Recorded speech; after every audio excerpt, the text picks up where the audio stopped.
All right, man. We are back live. Hip Hop 95, Atlanta's #1 streaming hip hop station. We are not live, but we are on the pod. What's good, twins?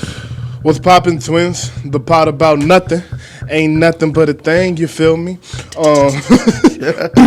Yeah, facts. Episode 37. 37. Sean Alexander. Sean I've been Alexander. waiting to say that since episode 34. Shout out to Sean Alexander and his elbow pads. Baltimore Ed Reed. Was it Ed Reed 37? Not Baltimore. Rodney Harrison. Rodney Harrison. Patriots Rodney Harrison. There we go. Yeah. Yes, sir. Yeah, so Rodney Harrison, Ed Reed. I don't know any basketball 37s. The dude on the Celtics a couple years ago, Sime Juliak or something like that. Simi Ojale. Yes. Yeah. He was number trash. 37. He was terrible. He was no bad. pits, no pits. Let me see if I can I'm sure you're better than me Google at it real basketball, but, you know, compared to NBA niggas. Nigga made way more money than me Yeah, this year. for sure. For sure. I'm knowing that. Shout out to Simi Ojale wherever you at. Costas Antetokounmpo. Okay. Yeah. Okay. Meta World Peace. Oh yeah, my fault. Laker legend, Champion. Meta World Peace. Big shot. Ron Artest. Yes, sir. Right. So I want to still Meta World Peace. I wonder if he changed it. I think it. I'm about to look that up. That's some I thought he information we changed finna it, figure yeah. out. Is it Ron Artest still, or is it Ron Meta World Peace? It's Meta Sandyford Artest. All right. All right, so that we're off of that. Next topic. I'm not shouting out that name. No, I will never again. You will never be brought up again. I don't care what we talk about. And your mom named you Meta World Peace. Yeah, bro. Because that's who you was when you hit that shot. So I would like to start off this show by giving a shout out to two people. Metro Boomin again, because last show I said that album sounds like a soundtrack, and it does. Right. But somehow, like, it is like great music. Yeah, it's and like settling. I have been listening to the album consistently, and it's been settling in, which is what music is supposed to do. Which is why we rarely come in here and give like real album reviews. Yeah, like the day first after. weeks and shit. Yeah. So, and the second shout I want to give is to Coil Ray, because Self Love is probably going to end up being my favorite song this year. If not, it's going to be in the 10. Not Pellico came out, so it's number 2 already. But Self Love is like excellent, and it kind of is so perfect coming from Sunflower, because it's like of course Miles will like that song. Fact. Like, Yeah, exactly. It feels so good. Like it's a good like it radiates that energy. Yeah. Yes, I'll be honest. I haven't really listened to anything she said on the song other than the hook. The song feels so good. It feels great. I don't care. Like, I do not care what Shout she's out talking Coil about. Ray for real. Sure. Yeah. But yeah, that was a real shout out. Her first mention on here, I think. Probably, honestly. Yeah, we don't talk about Coil Ray a lot, just not our demo. But that song is definitely for me. I love that song a lot. And I just wanted to start off by saying, before we got into the finals, obviously, I wanted to start off getting a shout out to her. Fine. But you know what time it is. Yeah. Denver Nuggets. Yes, sir. We have a new NBA champion. The Denver Nuggets 2023 took the previous title holder of defending NBA champions from the Warriors. Yep. So now it's the Denver. I had a good run. It was a long run. Yeah. One of the longest ever. So we're good. The Denver Nuggets look like they may be on a run. We will get into all of that at this very moment. I will give it to you. Anything you want to say, just to go. I want to shout out Jokic and Murray, which of course everyone's going to do this morning for different reasons. But I want to shout out them for not turning on each other. And I don't know if of course it could be Jokic's type of personality, type of leader he is, which of course we've seen. But Murray the same way, someone who, came from Kentucky, was a great player, who has these aspirations to be, the guy, the guy, to stick with it, stick with the process. I don't know if you saw the clip of Murray talking to the owner. Yes. He was like, man, y'all could have went another direction. They absolutely could have. Yes. Because you were gone for 2 seasons. Yes. And I remember the backlash Jamal Murray got last year for not playing in the playoffs. When they're like, well, he's cleared. Yeah. Why isn't he going to, skip the regular season in the first round and then jump into 35 minutes versus the Warriors? Like, I applaud y'all for sticking together in an NBA where it's so easy to do the opposite. Yeah. Where it's so easy for Jokic, if you wanted to, is like, that nigga's not good enough. Yeah, simple. It's all the people out here. Go get me somebody else. Y'all just pay Mark Ward. He not good enough. Like they had so many opportunities to try to take the shortcut, try to take the easy way out, and they never did. Shout out. So definitely shout out to them. That's all I would have to say off top for sure. So on top, I will kind of piggyback off of that and just reiterate a point we continuously have brought up for the past 2 years. Exhibit probably B, C, D.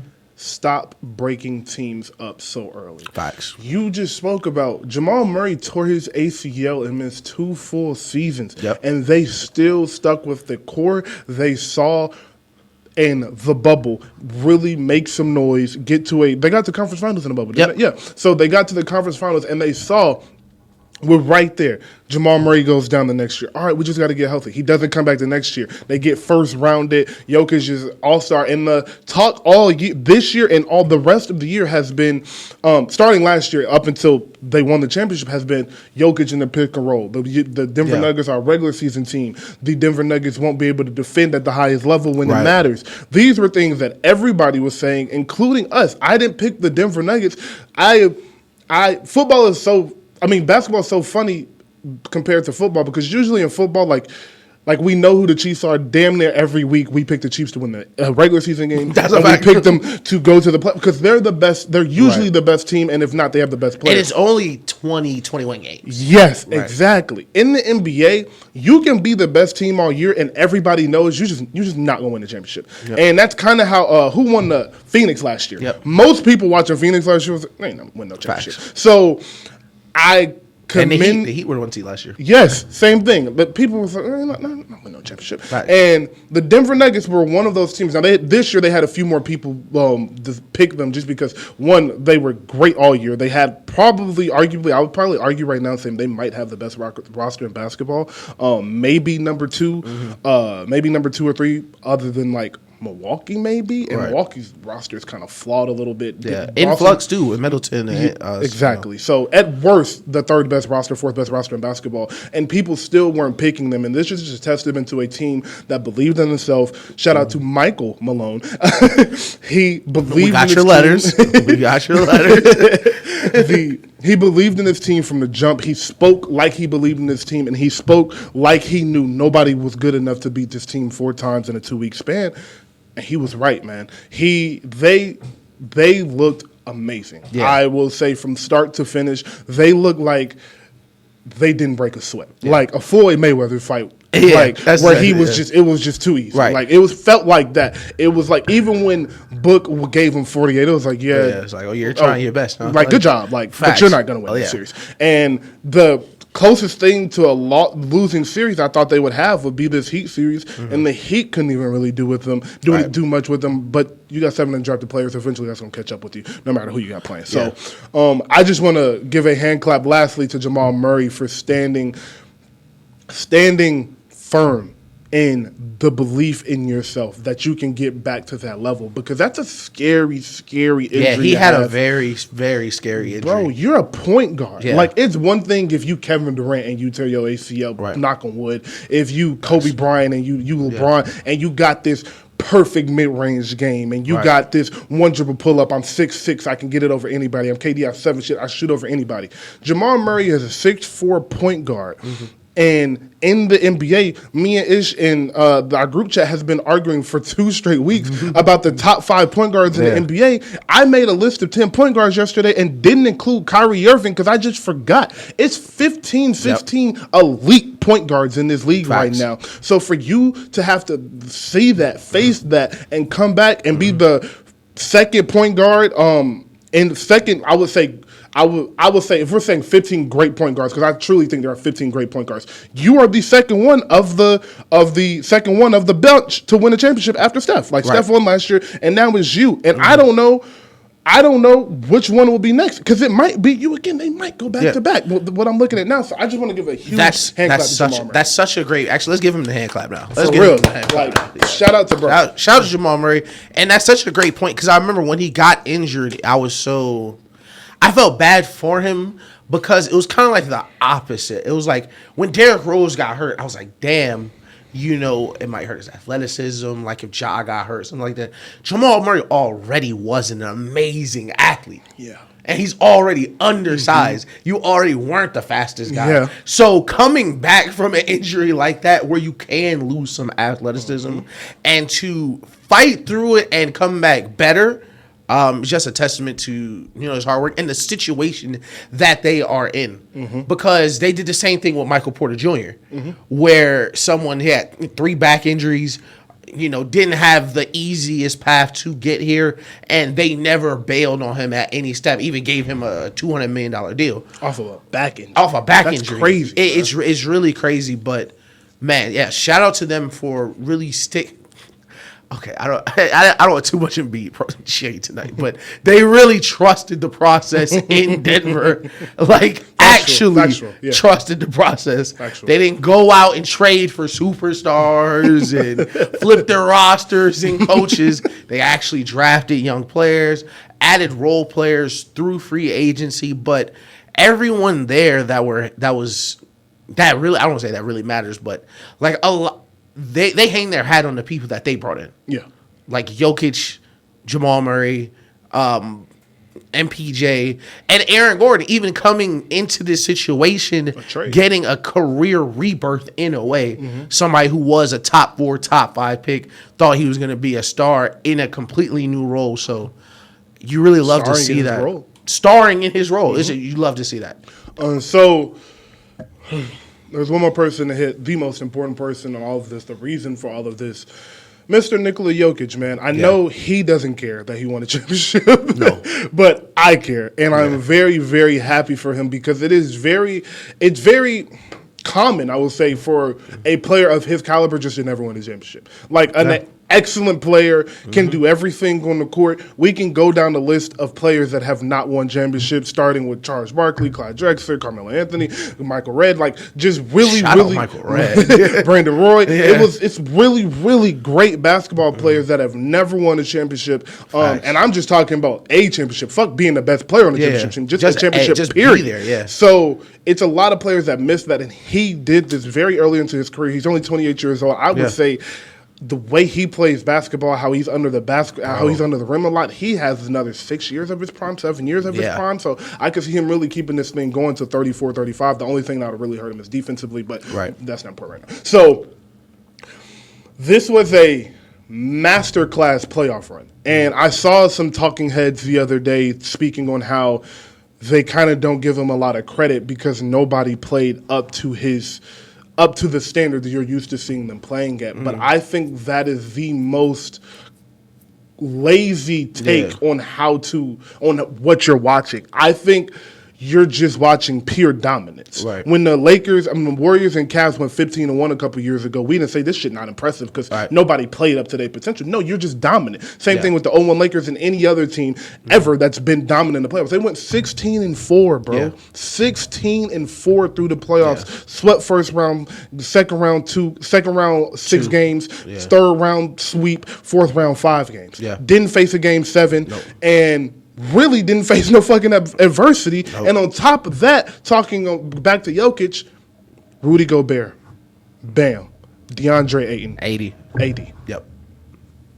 The only center you missing is Embiid. Right. And you would have gave Embiid that work. I'm very, very confident. That shit would have got It would have got bad. It would have got bad. So I just want to give a testament to a guy that has a complete basketball game. And the reason you are able to see Jokic dominate in the way that he has is because his game is so complete. And as is said at the beginning of the Lakers series, yes, AD is more athletic. Yes, AD is cute. And yes, AD may look like the better basketball player to the average casual eye. But Jokic is in better shape, and Jokic is more skillful, and Jokic is better than him. And they swept them. And then they went down this court, and bam, the younger, the more athletic, the real first-team all-defense, defensive player year in the conversation every single year. That guy, he made light work of. And I want to give credit some, but when we get to Heat, I'm going to give him some credit. But at the end of the day, like, Jokic got what he needed. Like, whenever he wanted to, he got to wherever he needed to. But that is because Jokic can score from the low post, Jokic can go from the mid post, Jokic can go to the elbow, Jokic can step out to the three, he can go to the wings. There's no spot on the court that you can make him uncomfortable. And on top of that, we'll pretend LeBron don't exist no more because he's LeBron. He's the best passer in basketball. Yeah. Best passer in basketball as a center. Very easily. And that system of, and it's similar, very, very similar to Steph Curry. A heliocentric system that does not involve him having the ball all the time. Right. But every moving part is around him and everything is based on his skill set. Exactly. So that man is one of the best centers he's ever seen. He get another championship. He probably won't win another MVP just because they don't really give people multiple MVPs. Like that's not a thing. They especially after you win. After you win, you really don't get any more. It's the next new. It's the next. It'll be De'Aaron Fox. It'll be exactly. So just because of the way the NBA is set up, I don't think he'll win another MVP, but I definitely think he may win another championship or two.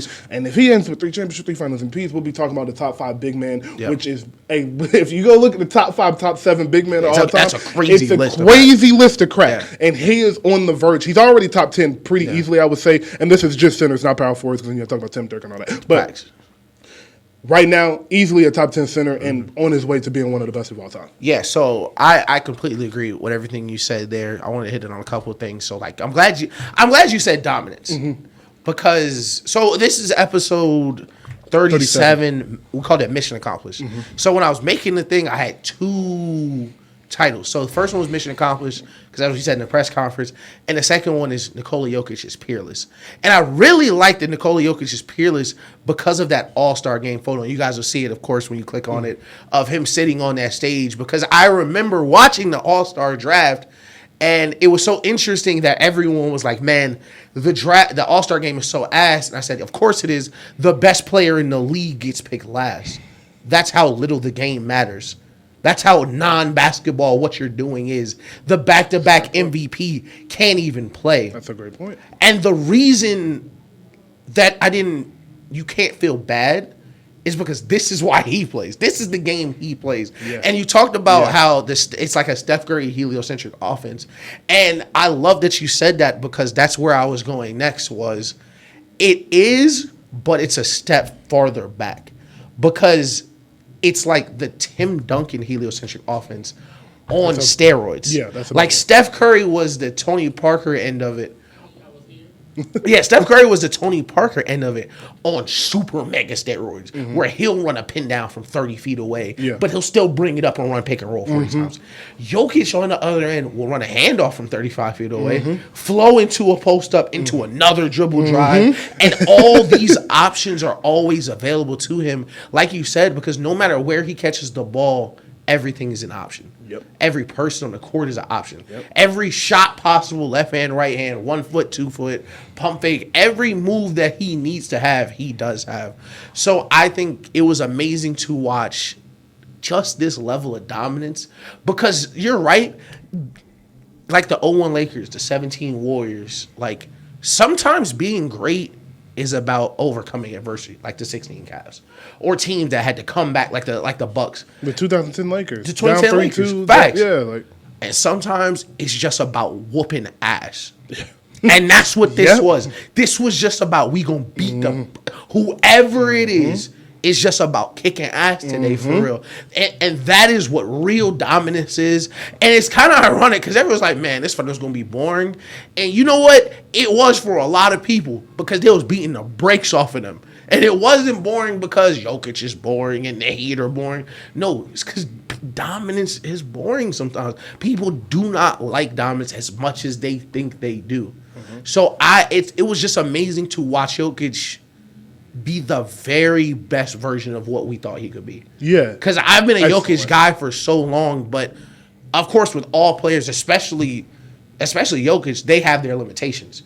Matchups matter very, very much in the NBA. Like we talked about last year with the Warriors. It was literally the worst possible matchup for the Nuggets. A team that can legit 5 out from 30 feet away. So no matter where you went, it was someone you needed to defend 35 feet away.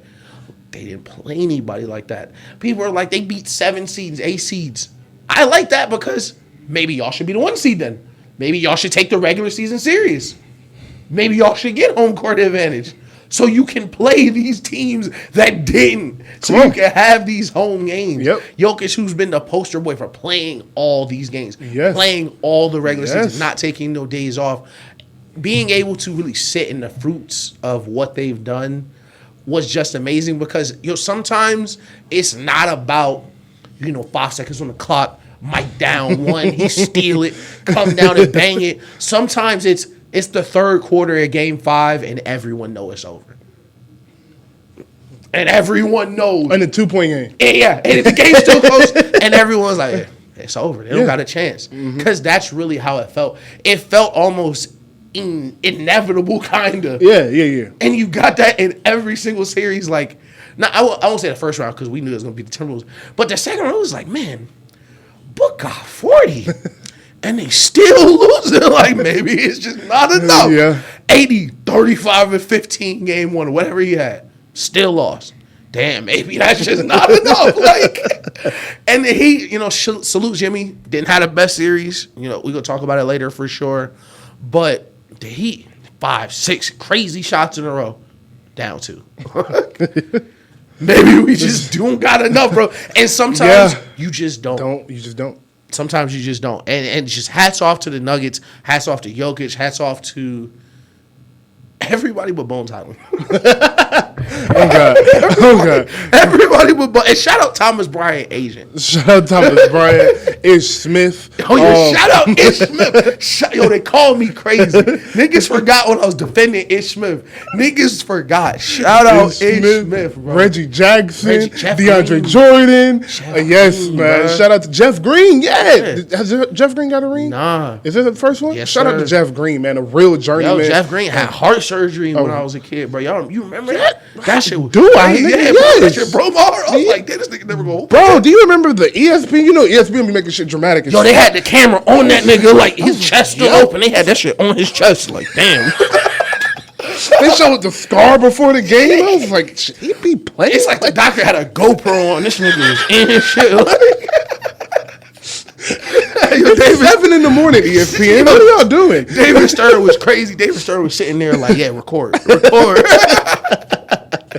Closer. No, zoom in. Yeah. But yeah, shout out to the Nuggets, man. They really, really deserve it. And like last point I'll hit on about them is the regular season. So we have this episode titled "The Regular Season Doesn't Matter." Facts. And if you don't listen to the episode, then you may be like, well, yes, the regular season does matter. Yes, it does. For this very reason that it's just brought up. If you're going to be a championship caliber team, the regular season matters for you. If you're going to be a championship, you're going to build chemistry. You're going to build camaraderie. You're going to learn the ins and outs on your defense of your offense. You're going to have team building exercises. Your habits. Your habits. That's really what it boils down to. Perfect. Your habits are built in the regular season. The episode was titled "The Regular Season Doesn't Matter" because for certain players, it just does not. For the Warriors, for LeBron, for Jokic. And at this point, it'll be Jokic. For Giannis is one of those players. I know this year's different, but like he's still Giannis. Like let's be fair. So for certain players, I'm gonna throw Jimmy Butler in there. Let's throw him in there. Honestly, like yes, Jimmy Butler is one of those players where it just the upper echelon of players that have been here before, have been to multiple conference finals, been to multiple finals. Yes, they can get away with not taking the regular season as serious, but you see how serious how intentional, I would say, is how intentional they are with their habits. You'll hear the Warriors talk about how Steph Curry works the same way every single day, same speed, same shots, every single workout he needs to do, he does every day. Those are the habits that you see that a Jordan Poole will see, a Jonathan Kuminga will see and implement, and they'll explain to them like, no, these games matter for you. You need this shot. This is the shot you need to be working on. You need this corner three that I'm gonna give you. That's gonna be the big shot we're gonna need when we down 2 in the conference finals. So for younger players, younger bigger teams, of course the regular season matters. That was for the upper level superstars like the ones I just named. Teams that have already built those habits. Yes, basically. Exactly. And that's I wanted to reiterate that when we say that, because I know people go back and will eventually go back and watch episodes and things like that. So I just wanted to say that point. But to a player with the regular season does not matter. Jimmy Butler and the Heat. I'm not going to kill Jimmy. I'll start there. I'm not going to kill Jimmy. I'm not going to kill Eric. I'm not going to kill Bam. I'm not going to kill those three people. Why? Because first off, number one, y'all weren't supposed to be here. Number two, y'all gave every ounce of everything y'all had. And three, I know he's never going to come out and say it, but I think Jimmy's ankle is really fucked up. Oh, yeah. Definitely. I think Jimmy's ankle is really fucked up. And I said, I don't know if it was in here after game 1 or game 2. I think it was game 2 because it was a game they won, I think, where I came in and said, the only thing I would like to see change is Jimmy get more involved earlier. And I said he may not be able to because of his ankle. And every game I watched after that, I was like, yeah, his ankle's fucked up. So I was like, he literally cannot do anything for the first couple minutes of the game because his ankle is so messed up. Right. So do you have anything... Just anything you want to say about the Heat, not particularly negative. So top to bottom for the Heat, I don't think nobody should be disappointed how they played. Maybe Max Strus, but again, y'all shouldn't have been there. I'm not gonna be the guy to be like, man, they're not undrafted guys no more, so I'm gonna expect this. You still are undrafted guys. You have worked past that to be NBA starters, but of course. You do regress to the mean. In this finals, you saw a lot of regression to the mean. Yeah. There was a lot of outlier shooting in the previous rounds. And salute to y'all. That is very hard to do. A lot of playoff teams wish they could y'all won 3 playoff series. And we're underdogs in every single one. I thought they played, man, salute to Bam. I thought he played his heart out. I thought he played super hard. Truly. I thought everybody in the Heat played as best they could. And to their credit, Eric Spoelstra's credit, that coaching staff credit, held the Nuggets to 92 points last game. But sometimes you just don't have enough. And without Jimmy 100% and Tyler Hero not having a right hand, you just did not have enough. And it's hard to win. It's hard to win. Bro,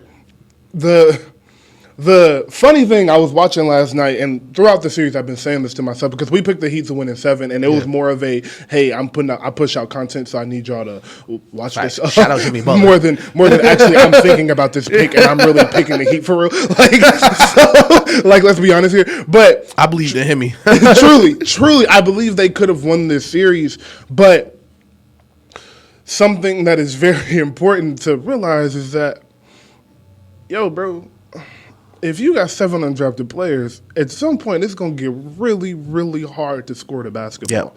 And that is what, to me, the key of this series was. The Heat never, ever looked outmatched on defense. On defense, every counter that the Nuggets had, they had a counter for. They were, like you said, Bam played his heart out, but everybody was everywhere. Gabe Vincent, Duncan Robinson, Matt Strus shot the ball awful, but every defensive possession he needed to be somewhere, he was there. They rebounded as a 5. Yes, everything. Kevin Love gave very great. Shout out Kevin Love. Yeah. Everything you want to see from a defense, they did.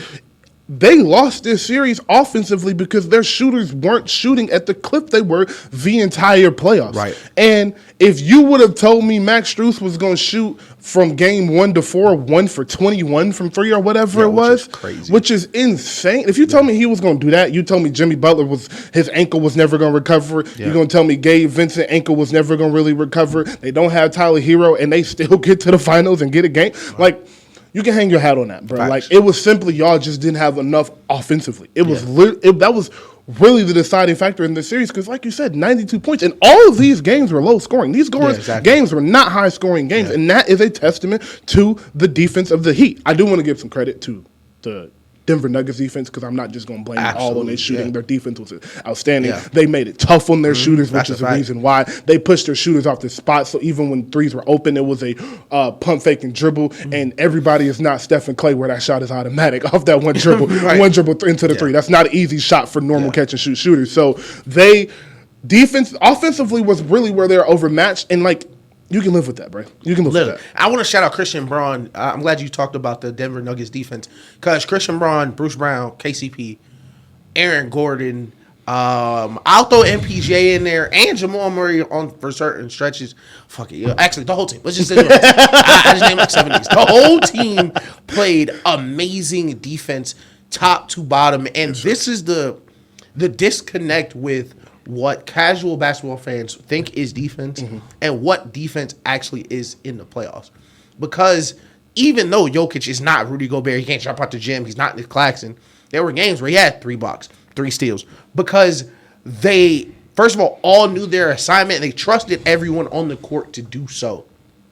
Everyone on the court rotated, not rotating, hoping the guy behind them was going to rotate. Like, I kind of want to go, but no. Every rotation was crisp. Every rotation was fast. The one game they lost, the rotations were bad. 2 days in between, like we said, Michael Malone got in that ass, and there was no more of that. I want to salute Christian Braun and MPJ. First, Christian Braun for being ready. Young guy. I'm pretty sure he's a rookie, right? Is he a rookie or is it second year? It might be second year. I think it's second year. Because he just won a championship last year in college or the year before. He's won 5 straight championships or some crazy shit like that. He won 3 straight high school championships, then a college championship, then this one. But to be ready on the bench for moments like these, to step up in these big games, and I'm glad we confirmed he's a rookie because we talked about this where he went to Kansas. Yep, he did go to Kansas. We talked about it with Peyton Pritchard where you're seeing these 3-4 year guys, these Jalen Brunsons, these guys who know how to play in important games. Josh Hart, who know how to play in games that actually matter. Where Christian Braun's coming off the bench knowing, I got Jokic, Jamal Murray, MBJ. They're not running sets for me, but man, if I cut hard, they'll hit me. If I play defense, I'll get it. And you saw him interject himself with no plays being needed. You saw him play amazing defense on these Heat shooters, and that's why I really wanted to bring them up because they had to chase them around a lot, especially with all the actions we talked about, like how they're going to put Jokic in these dribble handoffs. Well, they're putting Jokic in these dribble handoffs, but Jokic is playing drop, so it's on you to get over. You have to get over those screens, and they did for the most part, and the Heat shooters weren't able to create enough space to really take advantage of it. So I really wanted to highlight how prepared they were physically to chase these Heat shooters around and their commitment to it throughout the series. Because like we said, that's a great point. We said like the Lakers game 1, it's real easy to do that game 1. Yeah. We've been, we ready for it for a week. They said they're going to run around. Yeah, I'm ready. Game 3, it's a little harder. Yeah. Game 5, it's like, damn, this nigga's still running around. But every single game for that to be something they can't sacrifice was amazing. And you could feel the focus throughout the team. Like you're up 3-1 in Denver. I can't remember if they had the lead or not. And it was so funny though. It's so funny to see Jokic get mad on the bench because he really be heated on the bench. He like, what the fuck? Like, what are y'all doing for real? Like, shout out to my dog. Yeah, like, what are y'all doing, bro? Like, what the fuck? Like, to never let up, never any apathy, no lethargicness. It was excellence, top to bottom. It was championship basketball. Literally dominant. From start to finish. So there's only so much you can talk about in a 5-game series because we went down to the X's and O's after every game. So I do want to talk a little about the future of both of these teams. Right. Starting with the champions. Because there's not really much for them to do. Everybody that is important in that rotation is under contract. That's from Kate. That's for the starting 5. So Murray, KCP, MPJ, Gordon, and Jokic all under contract. I believe Jeff Green may be there for another year. Bruce Brown is there for another year, I believe. And Brown's a rookie. Christian Braun is a rookie, so he's there for another year. And Roby told me yesterday to look out for Peyton Watson, who is a rookie they drafted, who is supposed to have a lot of potential and may be in the rotation soon. So you can always use a backup big to give Jokic some breaks, and you can always use the shooter. But those are not necessities. So what are you? And I know this is hard, bro. We are literally it's June, 6 months away from the season, 4 months away from the season starting. So a lot of time between now and opening night. We haven't touched free agency. We haven't touched your draft. So this is very premature. But the NBA free agency is not what it used to be. So I don't see any too drastic changes unless it is in the Heat or New Orleans with those draft picks and things. So do you see a threat? Now, this is how I'll phrase this. This is how I'll phrase this a little bit better. Imagine every team has their perfect offseason. Lakers, Warriors, Phoenix, Portland, everybody has a perfect offseason. Do you still go into next season very confident that they can repeat? So I'll say this. So I think multiple things can be true. With how hard it is to win a championship, I think you can win a championship and be the best team. Mm-hmm.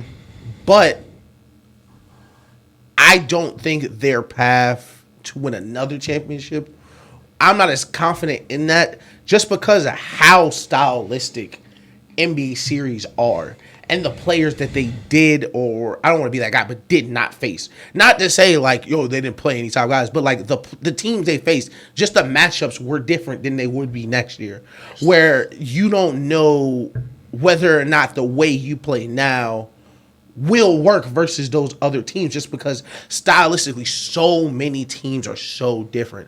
Like if the Kings were to get Cam Johnson, as I expect, that would be very hard to beat because how they play. That De'Aaron Fox pick and roll would be exactly ridiculous. And how fast they play top to bottom with everyone on the court. With the Nuggets only playing their top guys 30, 35 minutes a night, having to go to breakneck speed with them. I don't know how that would affect them. But if I were Denver, I would be very confident returning with this group from Denver's point of view, because Jokic is such a unique player. He answers so many questions for so many different teams that you just have to worry about everything else. And they've done a great job of worrying about everything else with Bruce Brown, with KCP, Christian Braun, drafting perimeter defenders, drafting people around him to try to elevate him on defense the way he does them on offense. I would be a little worried about the West just because how, like you said, it's 17 million great point guards. Like, it's so the West many. is 12 deep, bro. Literally. and that's before we even find out what trades are being done. They talking about Scoot to the Pelicans. We don't know where Dame's going to be. It's so many things that we don't know what the next step is. We don't know where PG is going to be. We don't know where PG is going to be. And if I were them, it's kind of different moving from the chasing seat to the hunter seat. Mm-hmm. Like you were chasing this guy, but now you're the hunter. Yeah. Now you need to be prepared for their best shot every night. And I think they'll be okay with it because they were a team that was trying hard, super every night locked in. They but I would, like you said, you could always use a backup center. You could always use shooters, and you could always have another perimeter defender. Yeah. So I think that would be that. And if there's anything that they need to get into a dark room and focus on, is MPJ jumper. We just got to get that back right. I don't know what happened in the series. Yeah. Don't know where that went. Do not know where that went. Listen, the world thought he was going to have a huge series. I was one of them, for sure. And he took, listen, to our credit, we were right. He got enough open jumpers. We said it. Right. It was like, man, he can get a shot anytime he wants. He for sure did. Mm-hmm. He just didn't hit none of them balls. So I kind of agree, but for a little different reason. I truly just think, well, you kind of hit on this. I'm going to take this part out of our, Nuggets finals review. That the part we just did will be there. Because this part, they're gonna start hating immediately. Bro, like, what the fuck? We hating now. Yeah. And I don't want this to come off as hate, but, you didn't see Steph. You didn't see Ja. You didn't see Darian. You didn't see De'Aaron Fox. You didn't see Dame. You didn't see the Clippers. Luka. You didn't see Luka. And Kyrie. You didn't see Kyrie. On one team. On one team. And granted, this year you probably beat all those teams, which is why I don't want this to sound out like hate. I'm not saying they would have beat you this year. But I did say, to start this question, a perfect offseason. Right. And if I'm looking at Memphis, getting rid of Dylan Brooks, bringing in a real shooter, a real guy that can create, be very mindful of I don't think the Clippers would do this, but they're going to push really hard to get Paul George, I believe. Be mindful of that. Yeah. So if Memphis builds this team perfectly, it's going to be really hard for Jokic to stop Ja from getting downhill every single play he wants to. It's just going to be, it's going to be impossible. It's damn near impossible. Steph, we don't have to talk. We have spoke about Steph and all this. Y'all know how we feel about the Warriors. So them, the Lakers, if they retool and I know we're asking for something that hasn't happened in 3 years, but it's always a question. If AD and LeBron are healthy at the end of the year and not how healthy they were this year, I'm talking about not Bron on one foot and AD on one back and leg. Yeah. If they're actually healthy going into the playoffs this year, that'll be another team really hard for them to beat. De'Aaron Fox with no Harrison Barnes, and you said Cam Johnson. I love that. Yeah. They have a backup big. They just need a couple more shooters and more experience, which they will get on the 82-game season next year. Best young shooter in the league. Bruh. So it's just between all of that, I think it's so hard to repeat. And I think the NBA is a beautiful position where it's going to be damn near impossible to pick unless a crazy trade happens, it's going to be damn near impossible, like LeBron to the Warriors or something. Like, I'm talking about crazy, not Dame to go into the Heat. I'm talking about a crazy trade, something like that. Unless something like that happens, it's going to be real hard to pick a very confident finals pick next year, which is a great place for the NBA to be in. So if I was a betting man and I said the Nuggets get back to the front, I'd pick the Nuggets or the field. I would pick the field next year. Oh yeah, no, I definitely go to field, absolutely. But you're 100% right. We're at a different point in the NBA with the player movement era ended. We can definitely say Adam Silver came in and cut that shit out. Yeah, it was like no more of that. I saw a thing. It was I think David Stern in his NBA time had 8 teams win a championship. Yes. Adam Silver has 7 already. Yes. So it's a completely different NBA. We talked about how the NFL kind of has this thing where half the teams make the playoffs, miss them the next year. We're kind of moving towards that in the NBA, especially with the play-in tournament, where a lot of teams that you think at the start of the year are no-brainers, you look up in February, March, and April like we did last year, and established fan bases are waking up every day sweating like, damn. Like, I was sweating this year. Warriors fans, Lakers fans, Mavs fans, Pelicans. Phoenix fans for a long time. Bro, and these are teams, Phoenix, Lakers, Warriors, they've competed in the last 5 years, like championship level teams. Like the Heat were the 1 seed last year. Playing team this year. So it's so much more parity right now. And it's hard I wouldn't put them head and shoulders above everyone else, but it's still going to come through them. They're still the champions. Oh, yeah, for sure. They're still going to be the champions. But with that being said, there's no perfect teams. No. And I think that's more so our point where there's no perfect team. Denver's the champion. They were the best team in the league, but there's no perfect team. Exactly. Jamal Murray's still 6'4". Jokic still isn't the quickest of foot. A team, with a lot of perimeter defenders that are big, that can focus on Jamal Murray and really corral him like we saw the Heat do. And people who can put pressure on Jokic to work 40 minutes on defense and offense, there's still things that can be done. Yes. That's the beauty of basketball, where it's really no perfect teams except 17 Golden State. Like, that's the only one pretty much. And 01 Lakers. And that team wasn't even perfect. They just had the best 2 players in basketball. They hated each other. So, man. Lastly, on 2 points I would make about the Denver next season. Well, maybe 3. One, I would say like you said, they should be the favorites going into next year, and the West will go through them, and I do expect them to be a top 3 seed next year. I don't think anything like that will change. I don't think they'll go from 1 to 8 like the Heat did and miss the playoffs. No. They're going to be a top 4 seed very easily next year. But you said something very important. You said now pretty much what you said was Rabbit got the gun now. Yeah. So everybody is coming for the Nuggets. Yep. And there is a little bit of incentive more than the Nuggets, and I don't want to make this racy, but it's factual. It's fact. If you hoop, this. If you have ever played any type of basketball anywhere, you know this. They ain't finna let a white boy be called the best player in the league for 2, 3, 4, 5 years. No. Bro. They're going to take some pride in that. Yeah. And I mean every one of them. Every one of them. I can go down. I don't got to name the players. Every one of them is going to take some pride. Yeah. We got to get this boy out of here because we can't be having him thinking he the best player in the league. And he may be, and he may prove it again. He may be like, y'all can't fuck with me. But I am just saying you're going to get everybody's best every single night. Yeah, that's a fact. And I 1,000% agree. And it's competitive in a good way. I don't want people to hear that and think like it's like hatred toward Jokic. Exactly. But it's just the nature of this sport where and like we're always talking about like Melo and Dame and like players. We talked about earlier how hard it is to win championships. Like bottom line, For me to eat, I gotta take food off another nigga plate. That's just how it is. I gotta take this food off this nigga plate. Yes, sir. It's either him or me. Yes, sir. So a lot of Yes, them is sir. like, I ain't finna let this boy wait take food off. Come on now. Like Kevin Durant, Devin Booker at home, like we get 3 role players, we send them niggas home. Come on now. Like for real, like that's how they feel, and they should feel that way.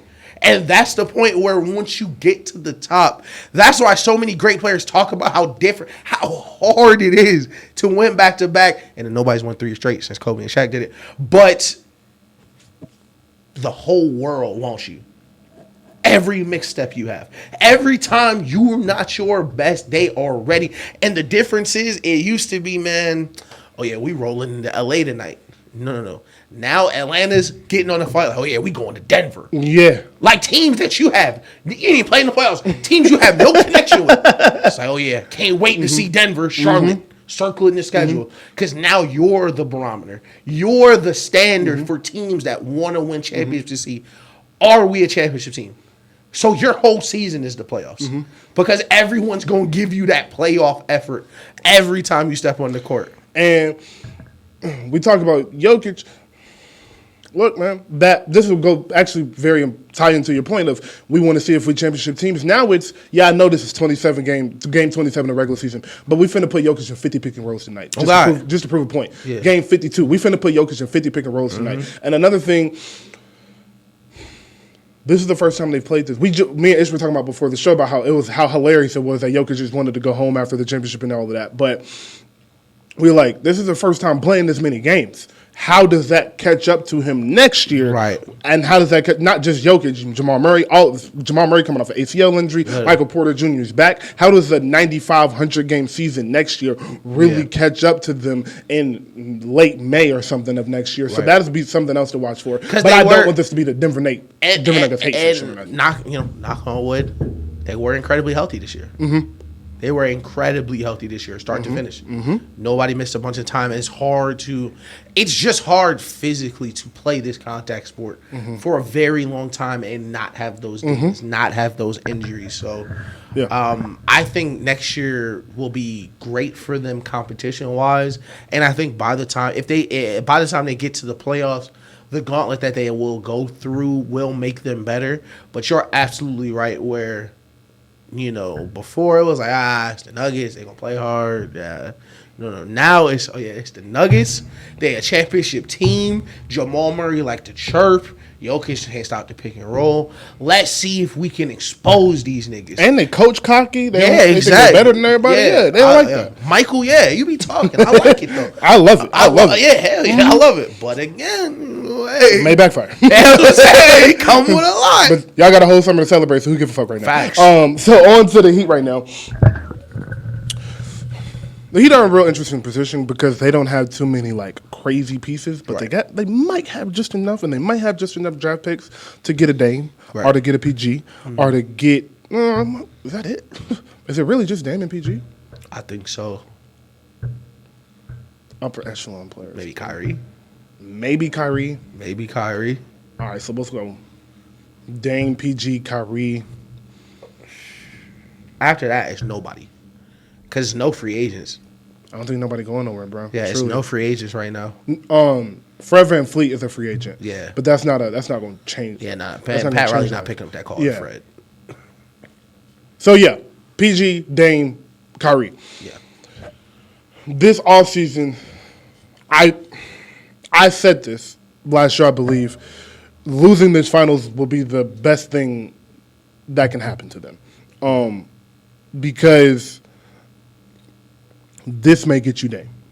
This culture y'all built, the way y'all play, the way Eric can coach, the way Jimmy leads, this may get you Dame. This may get Dame to put in a call like, nah, give me to Miami. Because Dame has a no trade clause. So he can only go where he wants to. Facts.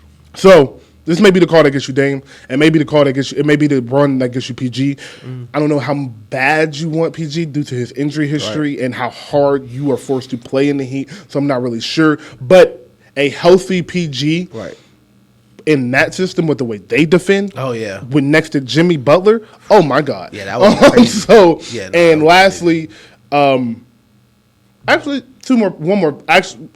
Kyrie, is a free agent, correct? Yeah. So they can just sign him. They'll probably have to get rid of a few pieces to be able to afford that. But they could just sign Kyrie. I'm not sure how Kyrie feels about playing there, but it's Miami, so I'm sure not too bad. Right. The last person I would throw in there, and this is funny, consider the conversation we had yesterday, but DeMar DeRozan. That would be a real interesting piece because the one thing I think they were missing this year, we just spoke about it, offensively, like it was real hard for them to go get a bucket at times. And that boy can go get to that elbow and rise up, and it's automatic. So that's an interesting piece I would look at is DeMar DeRozan. I think you're in the right city. I would make that Zach LaVine call, though. Zach LaVine. Okay. I would make that Zach LaVine call simply because I think Zach LaVine. Well, first he's a little younger, a little more explosive, but he is more pure score. Let someone else lead, I think, than DeMar DeRozan. I like that. Because I think Jimmy, especially when Jimmy's healthy, Jimmy will still be able to take you there, win you these games, end of games. Whether he's shooting or passing, you're going to want him just handling the ball. But what they really needed, and it was, I know you saw this when you were watching because we were talking about closing quarters and opening quarters, was it's 3 minutes left in the third quarter. Jimmy just sat down. Yo, we need to figure out how to score 4 shots. Like, we just need 4 buckets, bro. Can someone come in and score 4 times? And I think Zach LaVine would kind of relish coming in like, okay, I don't got to be the superstar. I just got to come out here, and whoever the second best defender is, I just got to give you work real quick. Yeah.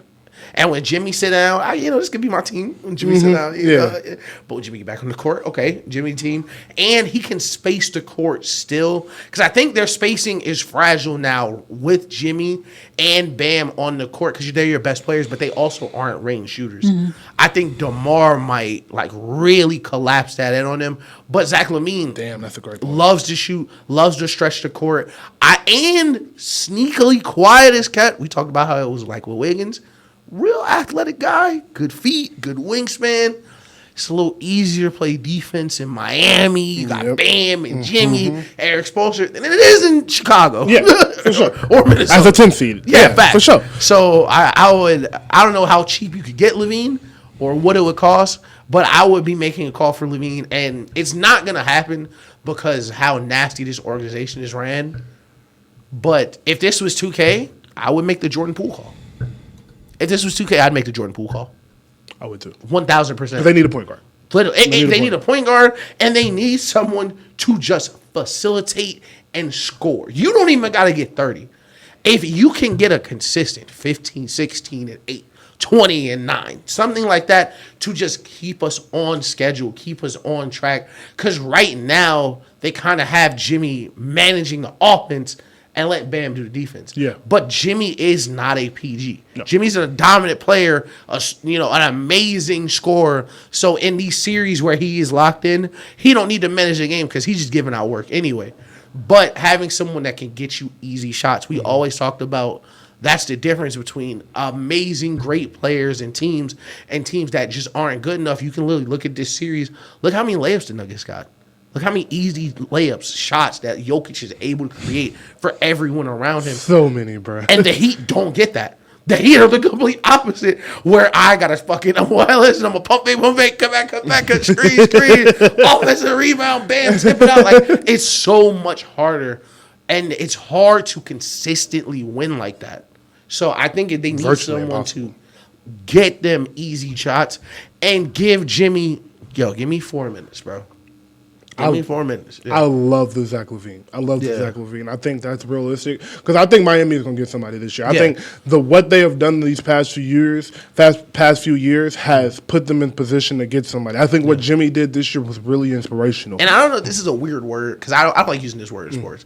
But I think they deserve it. Like, I think Jimmy deserves it. Like, Truly. Like, I've been trying, bro. Like, Truly. Can y'all help? Like, can y'all Truly. help? I believe. And somebody else that you can argue deserves the championship would be Dame. Like, and I think the last person that would be help them, but to your shooting point about DeMar and being able to close the pack, I don't know how much you like this, but Russ is probably somebody else that's going to get a call from them. I would fucking love Russ. I would love. Oh my Russ God, just feels like Russ would be that Miami culture. I would love Russ because I'm glad you said Miami culture because that would literally be the perfect fit where yes, sir. I know Eric is like so this would be the pitch because we still can't overpay you. Yeah, but we know, Eric's like we know what you should be doing, and it's not setting screens for AD. We know what should be doing. Literally, Westbrook would be perfect to Miami because, bro, just go play your game, hang out, play your game, bro. Push the pace. All these shooters around you. Bam's a lob threat. Play your game and play hard as you can, and let us do the rest. Because first, the media not gonna treat him like they did in LA. Nope. Because Eric Spoelstra and Pat Riley not going for it. No, they're not. Secondly, they're going to put him in the best situations possible. Yeah. And that's what you don't see outside of amazingly coached teams where you'll see new players come in and sometimes they'll have to play in the system that they're brought into. They'll have to be I don't want to say a cog, but like an orchestra. When the bro hits you, you got to hit your note.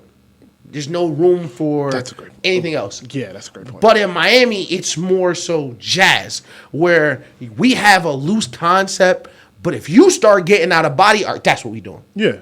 Or tonight, this player can't guard him. We saw this. This is what we're doing. And with Westbrook's ability to get the others involved, get the easy guys, easy points, it would create so much gravy for the Heat because they would be able to kind of control the tempo in a couple different ways.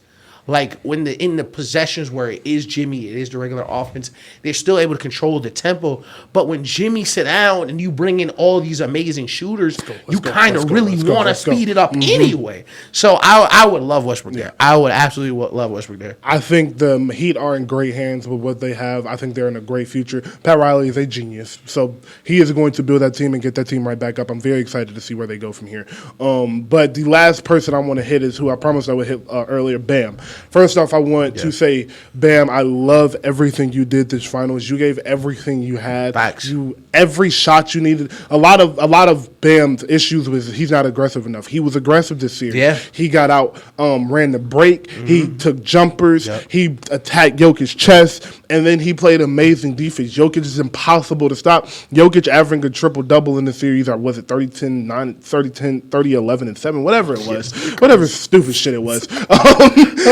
Like, you weren't going to stop him from doing that. But you made life tough for him, especially in that game 2, and I believe game 4, you made life really tough for him. Yeah. So I want to say, like, sometimes, like, some people are just better than you. And bro, sometimes it's just better. It's no shame in that. When it comes to a sport like this, where it's like my talent can really just out-talent you, like, it's okay. Like, it's okay. The only thing I would say about Bam to take his jumper, to take his foreshadow, to take his game to the next level is work on that mid-range jumper. I don't need him to get a 3-ball. I don't give a fuck about that. Right. Elbow line, free throw line extended and in. If he can get that to be automatic to where when he comes across and takes that one dribble, pull up across the middle, it's automatic. When he takes that dribble going baseline, it's automatic. And second, get a post move you trust. Get a post move, whether that's a jump hook, a turnaround, up and under, whatever it is, get a post move you really trust on both sides, both shoulders, both pivot feet. Yeah. And that will take your team to the next level because you being able to be a real, Bam can go give us 20 realistic, not a hard 20 where it's like, damn, Bam shooting again 20? Like a 20 within this game, a very easy within the flow. Within the flow of the offense. I can run plays for you and be confident you're going to get me 8 points out of these sets. I'm going to run for you and then another 4 on the board. Then you're going to hit a couple jumpers off pick and roll. If I can trust you to do that, and we can afford to go get a DeMar DeRozan or Russell Westbrook, a guy who can't really shoot. Because one more thing back to Jimmy Butler, you got to get a 3-ball, bro. You got to look at what the NBA is doing. You got to see where the NBA is going. You have to get a consistent 3-ball. And if I'm Miami Heat, I'm telling them that this summer. And I'm telling him that this summer. And I think, didn't Jimmy have wrist surgery or something last year so he couldn't really shoot or something like that? Yeah. So maybe, like, his jumper, like, he hit a lot of threes that matter during this whole entire playoff series. That's what I was going to say, He hit a lot of threes this playoff series that matter. But you want the 3 to be not, I will give Jimmy that shot right now and collapse on Westbrook so he can't make this pass. And those are only real two things I have for them. And I think if they do them, get Dame or get one of those 5 players we named, they'll be right back here next year. That was going to be my point because you're 1,000,000% correct on Jimmy. And that's why I was telling him, like, man, believe it or not, all your biggest shots this season were threes. So, hey, you kind of know already. Like, you kind of need these. Yeah. So, like, that's just the way the NBA is going. And unconsciously, whether he knew it or not, when the rubber needed to meet the road, what did he do? He threw up 3 straight 3 balls. Like, you know, because sometimes you got to do that. Yep. But everything you said, especially about Bam, played his tail off, man. Because when we previewed the series, the first thing we said was, man, you're going to need to pack a lunch. And boy, did you. You did. Packed a great lunch. You packed a good lunch. Like, it was real good. Nothing but veggies in that lunch. Because he played amazing. Everything we thought he needed to do, he did, plus more. I didn't expect Bam to be over. I think he was over 15 every single game this series, which is crazy for Bam. Yep. And I think it opens doors for him next year to continue to grow and play aggressive the way he did, where he realized, like, man, hey, these shots Jokic is giving me, shit, they all giving me this 15-footer. Yeah. So if you're able to, with the sets they run, with the handoffs at the free throw line, if you're able to turn around on that handoff and shoot, you're creating more for yourself because they have to come up. You're creating more for the shooters because they can't sag off you. So it's a bunch of different avenues you can take. But I want to shout out Bam. I want a sneaky shout out before we move on from the finals to John Calipari. Because a lot of people give Coach K, a lot of people give Calipari a lot of people give him a lot of grief for his NBA players not panning out. Shout out DeMarcus Cousins, who got hurt. John Wall, shout out John Wall. Got hurt. But this playoffs, Bam, Jamal Murray, De'Aaron Fox.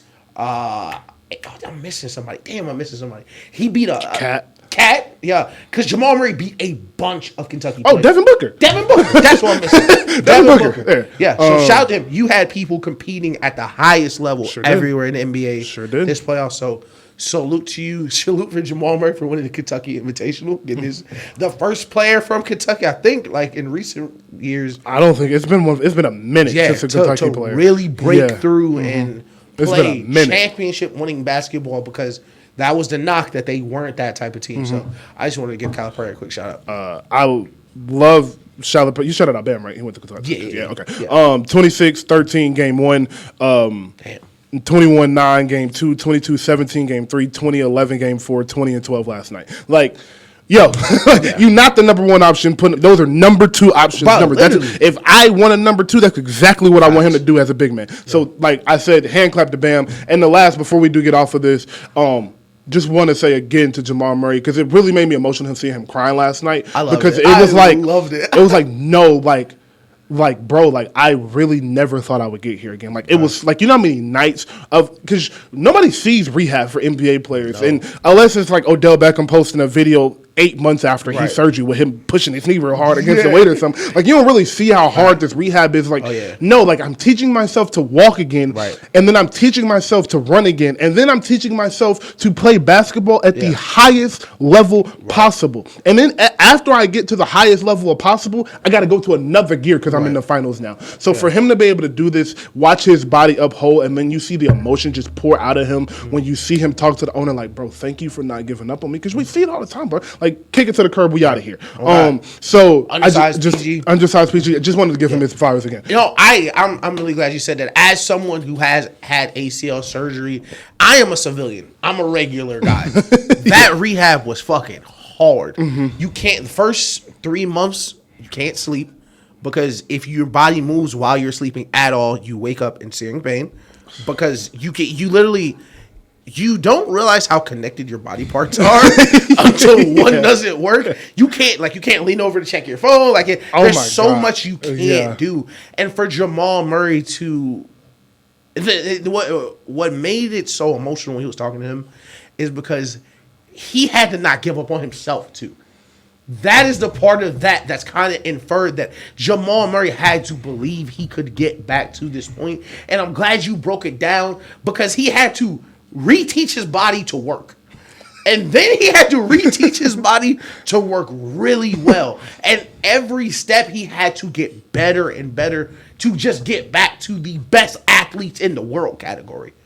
And then once he got that, he needed to get back to second best player on a championship team.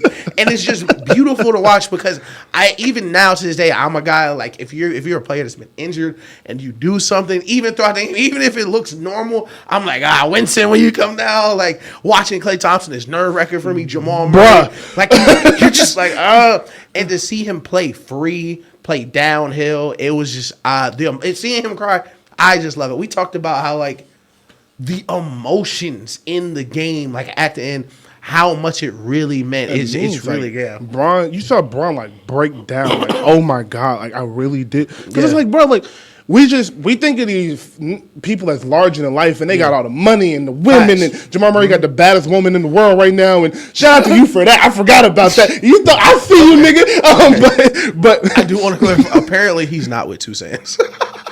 Which is heartbreaking. Never mind. That really hurt. He I think he was. I can't. Yeah, no, he's not with Two Sands. Well, you got out your business. But somebody on the Nugget. Hey, somebody on that team. We look at these athletes as larger than life, but we realize that like when Bron was 15, like he was in Cleveland watching them play and suck. Like I want to win a championship for this team, and then he did, and he broke down. And then we remember Steph. Like Steph heard all the noise. He talks about all the time how he heard all the noise, and as secure as he was in his career and what he had done and how good he was, he wanted that championships and Finals MVP so he could get everybody to shut the fuck up so bad. And you saw the emotion pour out. And now you see Jamal Murray. You saw Giannis, because Giannis came from literally absolutely nothing. Won a championship. So it's like the emotion that you see is one of my favorite things about players winning championships. Like it's beautiful. I'm glad you said that. Do you remember the NBA Finals commercials? I think 2007, and it was during the KG Celtics run because I remember watching KG's, but they had all the NBA players talk about when they first wanted to win a championship. Yes, and it was so interesting watching the 20-year gap. I think, damn, who was it? I think it was KG and maybe Derrick Rose, or I can't remember. It was like, man, I remember watching Magic Johnson and thinking, I can't wait to win the title. And what was so great about the commercial was KG was so old at the time because he had been chasing the title for so long. The way he's saying it is so much different than the young nigga next to him because he know how hard it is. He know how hard it is to get through this gauntlet, to win these games, to do something you've always dreamed of. And we say this all the time, it just can only be one. Only one person can win. Bro, look at how they talk about that championship in 08. Yeah. 08. Like that championship meant if you listen to Kevin Garnett just talk about his career, like you will be in tears damn near because of how his emotion will make you emotional because you can tell, like, no, like he lived, breathed, ate, slept. All it was basketball. Everything was basketball to do one goal. And KG, maybe this summer we'll just go down through and like do breakdowns of players and shit about really old good players because KG is one of them. Like KG, I don't like doing this with players. Like on a real level, like in a group text, I'll just play around and fuck. But like on a real level, when we actually on the show, I don't like saying if you swap him, and this happens. But if you swap KG and Tim, it's a very good chance the same thing may happen. That's how good KG was. Because Tim Duncan is undisputedly the best power forward ever. And people still now be like, think KG better, but KG was better than him. Bro. Like KG was him. He won one championship. He was so different. KG was so different on offense and defense, bro. Like the breed, it's crazy because like niggas who think they tough in the NBA think they play like KG. Like when Draymond get going, he think he looked like KG. But the thing was, KG was really like that. Every single second of every versus game. Everybody. Where niggas did not like playing versus KG. Niggas hated playing versus, like, not even, he's good. Like, I don't want to be on the court with this nigga. Bro, like, bro, you remember like watching KG on the national anthem and he sweat? Bro, he's in a full like, what's up with dude? No, I will never, bro. It's so crazy. Like, he was in a full sweat. They come back from commercial. He's slamming his fucking head against the station. Like, what is this nigga doing? Yo, that shit is crazy, bro. I love to see that. And 1000% correct with KG. I'm a Spurs fan. I'm as big as Tim Duncan fan as it gets. Shout out to him. I think he's the best power forward ever. I think he sneakily should be top 6, top 7 all time. I have him at 6 personally. But KG was a fucking different type of nigga, bro. Bruh. KG was on some different timing, offense and defense, where KG was the future. Yeah, bro. People just didn't have anybody around him. Like, he didn't have any guards that created, like, for KG. Because he had Sam Cassell, because he had scoring guards, there was never anybody putting food on KG plate for real. So, I will say this, and I'm glad we're talking about old basketball players because I want to ask you a question about Dwade I saw earlier today. But before this, I'll say, so in 07, when KG was, like, figuring out what he was about to do, he called Kobe. And Kobe was in China, so he never got back to him. By the time he got back, he had already signed with the Celtics. Celtics was a done deal. Damn. So Kobe and KG was this close from happening. That's crazy. 07 Kobe with 07 KG. I'm glad that didn't happen. My God, I'm glad that didn't happen. Game 32. Those would have been the worst. That would have been the worst season ever. Like that would be the most unenjoyable basketball possible. With how intense them niggas were. Like, the announcers would have been scared to call a game. Like, yo, niggas would be at the court. Everybody quiet. Just everybody watching the game. Like, you know how niggas watch tennis. Niggas just. Yeah, bro. Good shot. What's up with these niggas, bro? Like, why the fuck are these niggas acting like this? But I just, man, like, I remember hearing, I think I heard it on All the Smoke or something. I heard it on one of the, it was All the Smoke or Knuckleheads. I heard him saying, and I was like, man. Yeah, thank God Kobe, that shit Kobe has 7 or 8 right now. That would have happened. I might have vetoed that shit myself. David Stern, that shit like, what the fuck? Like, yo, imagine being a corner shooter on that team. Like, you just trying to get to practice. Like, you just being a regular nigga on that roster. Like, and now you're not at the gym at 3:30 in the morning, and that was the issue. KG walking, where was y'all at? What you mean? We had practice this morning. KG at 6 a.m. Yeah, we had practice at 4. What? Like what you mean? I didn't get home till 4, man. Yo, we had a game last night, nigga. Nah, that shit would have been crazy, man. But question I wanted to ask about D-Wade was, so he was on Skip and Shannon. Oh, shout out to Shannon, leaving Undisputed. Yo, Fox Sports, stop calling me. It's not going to be me, bro. It's not going to be me, bro.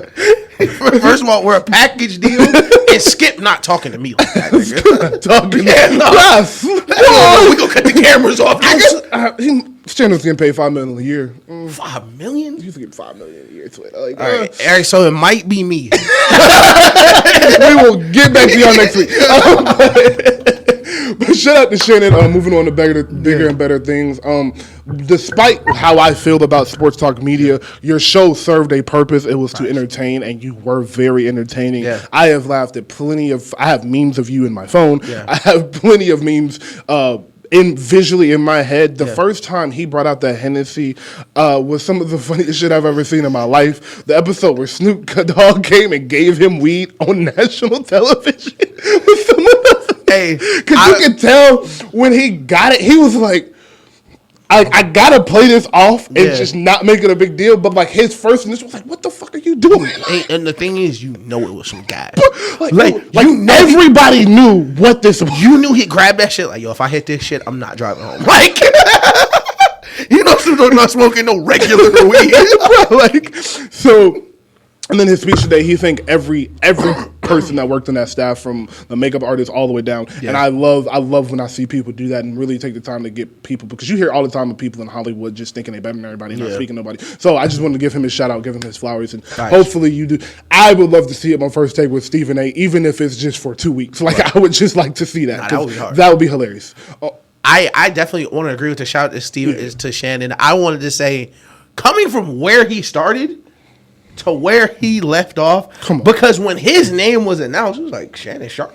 like the tight end, the CBS nigga. Yeah, like that's all he was. I watched American Dad. I was like the alien hunter. Like, shout out to the niggas who watch American Dad. I know what you're talking about. Nigga, what the fuck? Yeah. Like, but man, to come in and not only deliver, but be way better than anything we ever expected. You turned into a personality, like a sought after personality. Great, amazing job. Not the easiest job in the world. No. And shout out to you for knowing your worth, for real. For sure. Knowing your worth. Getting your buyout and moving on to better things. God. His YouTube channel right now has only been up for, I want to say, a year and a half, and it got 1.2 million, 2 million subscribers. So he has a fan base outside of Undisputed that will follow him wherever he goes. And he is talented enough to where he can get away from sports. I don't think he will because that's his bread and butter. But like he could go. You know how Michael Strahan like pivoted from sports and then got to Good Money America. Yeah, like he could do that. He has that type of personality. But bigger or better things. I'm really happy for future Strahan. Hall of Famer. I mean, already yes, the Hall of Famer. Arguably, when he retired, probably the best tight end ever. Right now, Travis Kelce and Gronk got something to say about that. But still top 5 tight end ever pretty easily. Yeah. So, but where I was going with Dwade was on. I was about to say speak for yourself, on Club Shay Shay, and he said if it wasn't for his injuries, that he would have been in the GOAT conversation. And I wanted to ask you how you felt about that, knowing that D-Wade tore his knee in college. Mm-hmm. He tore his knee his 4th year, and then fucked it up again in Miami. Right. Without all of those knee injuries, with what you saw for D-Wade, because we was talking about, why did we bring up D-Wade the other day? About players who will be amazing in today's NBA. Yeah. Players who will be the best player in the league right now. Yeah, so thinking about that, do you think he has a point, or do you? I mean, like he should feel that way because he's D-Wade. Like if I was D-Wade, I would feel that way. So respectfully, D-Wade, no. But I do think you should absolutely feel that way because you were gonna be, without a doubt, top 3 player in the league for your prime, period. It was going to be you, Kobe, Bron, and then depending on how long your prime really lasts, because you won your first title in 2006. By 2013, you were kind of on the back slope. Mm-hmm. But if there were no knee injuries between then, you would be a top 3 player all the way up to the point where they handed it off to Kevin Durant and them.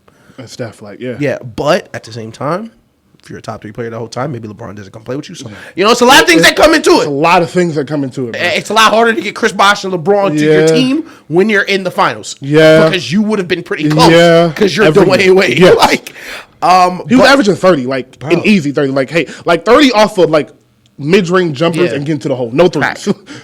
Just cooking. Yeah. But I definitely think he had a right to feel that way, especially with the way his career started. Mm-hmm. With that championships in 2006, it was like instant Jordan comparison. And then I tore my knee 4 years ago.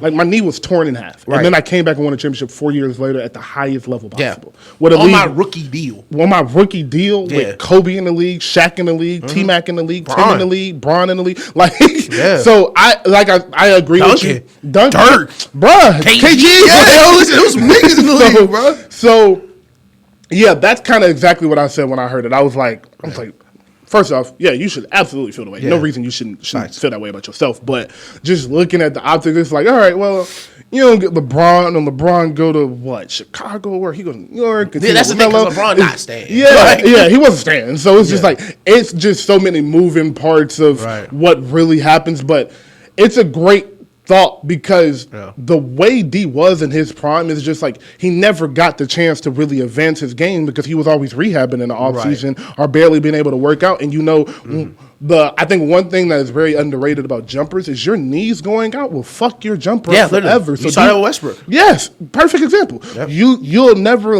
even if you didn't have a great 3-ball, it'll be really hard to develop one once your knees go. And that was D-Wade's problem. So he could have developed a better 3-ball. His mid-range was automatic. It could have got better. He could have continued to attack the hole like he did. So it would have been real interesting to see a NBA with a perfectly healthy D-Wade, Kobe Bryant, and KD from 2007 to 2014. Like, that would have been crazy to see. Yeah. But what else did I have? I had something else I was talking about. Yeah, shout out D-Wade, though. Shout out D-Wade for sure.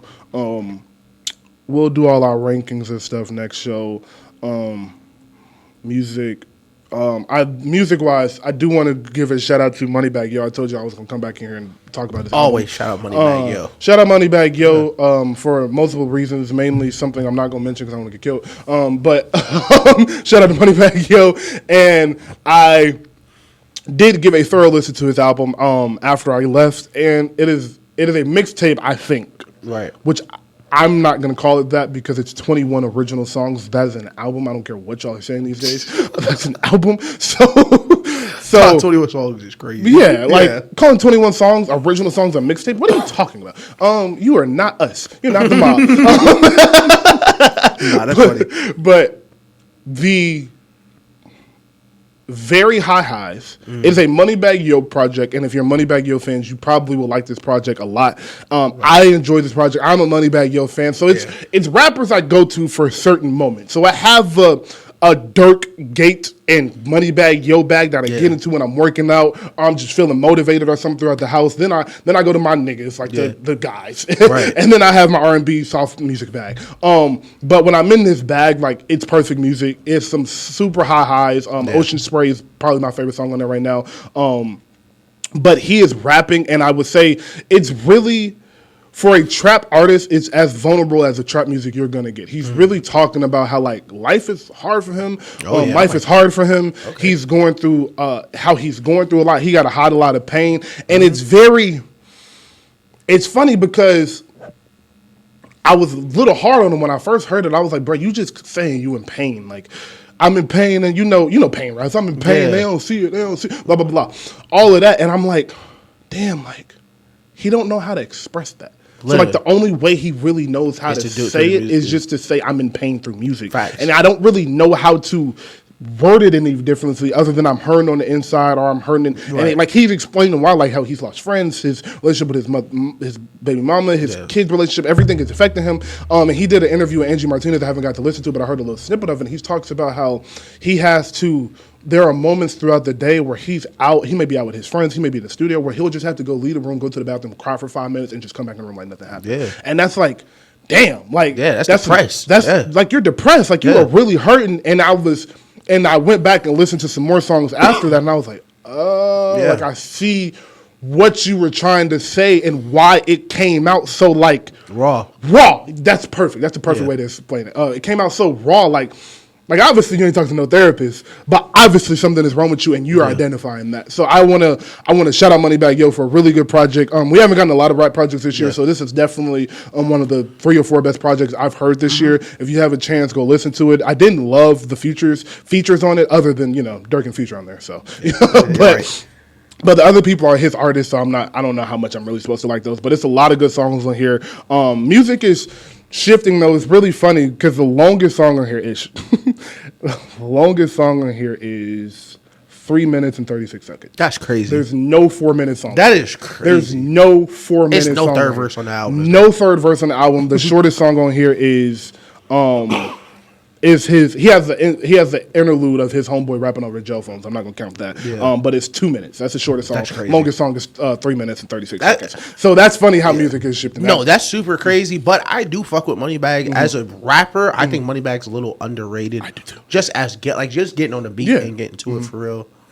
But I do listen to Moneybagg in certain situations. Like I don't want to describe him as this, but like, when I'm bitches around, I'm trying to. Come on now. I'm in a bad nigga bag. I'm gonna play some Moneybagg for real. Like, I feel you. Yeah. You can say bitches. I felt you. Like, I love Moneybagg for, making the music he does. But I definitely want to check it out now. I'll probably listen to it on the ride home. Yeah, it starts off strong. That first song, it's like three beat switches on the first song. I'm like, God, the bird's tripping. The next song has Future on it, and then it goes. The first 4 songs I liked a lot. I didn't love the song with Friday, which is the 5th song, and then the next, out of the first 15 songs, I probably like 13 of them. So he shot a very high percentage. Okay. So I just wanted to come in here and give him a shout out. I believe the Hillbillies with Baby Keem and Kendrick Lamar. Very fun rap song. I love it. I love it. I like Kendrick just playing around on music. Like, damn, Kendrick, you ain't always got to rap about black stuff. I like trauma. Like just rap, have some fun. And I love hearing Kendrick in that aspect. And Gunna. Bread and butter. Hey, he ain't snitch on me. I don't even know if he snitched technically. I don't know what really happened. So he ain't really snitch, bro. Like, a lot of words get thrown around, and you know what? Let's talk about the Gunna song first. So the Gunna song, Bread and Butter, fucking amazing. My boy. So listen, got out of jail and still a better rapper, y'all niggas. He didn't take no days Come on off. now. He didn't drop a first day out because the kids don't know about those. But this shit was hard.